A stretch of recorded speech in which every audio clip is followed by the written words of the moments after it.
shoot tir au poignet du coup, mais j'ai pas pris de slashing ni de coup, ni de mauvais coups, donc tout pour le mieux on va dire. Est-ce qu'il y avait de l'appréhension sur les contacts? Ouais.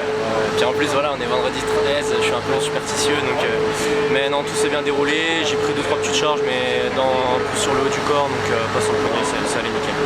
Bon, t'es revenu en avance par rapport aux prévisions, ça doit être que du bonheur. Ouais, mais de base c'était quand même annoncé 8 mois, là ça fait que 2 mois, donc c'est que du bonus.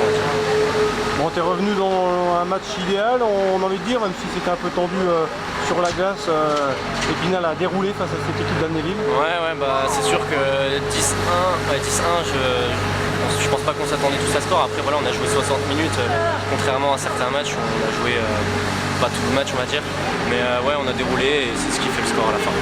Vous avez fait la diff dans l'impact et notamment dans l'envie, hein. Vous avez vite plié l'affaire. Hein. Ouais, dans l'intensité, Nico il l'a dit dans le vestiaire, il fallait qu'on mette beaucoup d'intensité sur le match et surtout pas qu'on se relâche du coup au fur et à mesure des tiers-temps, et c'est ce qu'on a fait et c'est ce qu'il y a fait. Bon, ça va, c'est pas grand chose, c'est juste un petit hématome mais ça va vite passer. Sur le genou, c'est ça? C'est ça, ouais. Qu'est-ce qui s'est passé? C'est un choc sur la balustrade, après le genou était plié et la jambière a tourné un peu et voilà, c'est pas grand chose. Bon, l'analyse de ce match 10-1, c'était une démonstration, comment tu l'as vécu? Je trouve que depuis le début de saison, c'est un des matchs les plus complets qu'on a fait, où on a joué vraiment 60 minutes pleines. On n'a pas eu trop de passages à vide comme on a pu en avoir sur d'autres matchs.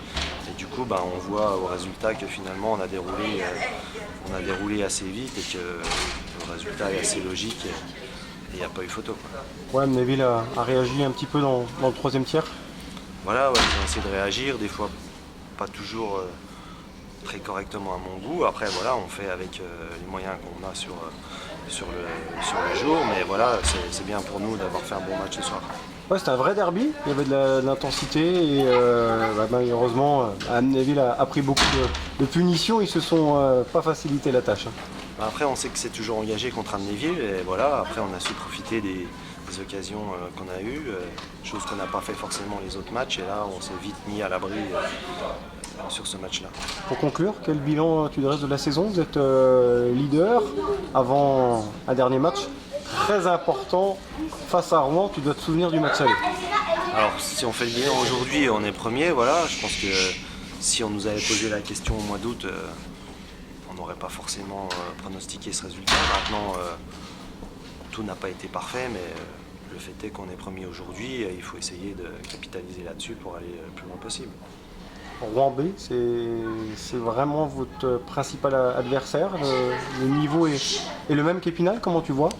Alors, Rouen B, ça joue vraiment très bien parce qu'il y a beaucoup de jeunes qui sont à un très bon niveau. Donc après, ils ont démontré à Épinal qu'ils étaient tout à fait capables de tenir la dragée et même de l'emporter. Donc voilà, on prendra comme tous les matchs en essayant de jouer le mieux possible et de ramener une victoire de là-haut. Ouais, puis il y aura Meudon derrière, hein, c'est deux gros rendez-vous. Pareil, gros rendez-vous. Après, on sait que c'est encore peut-être un niveau au-dessus de Rouen, mais on jouera tous les matchs à fond.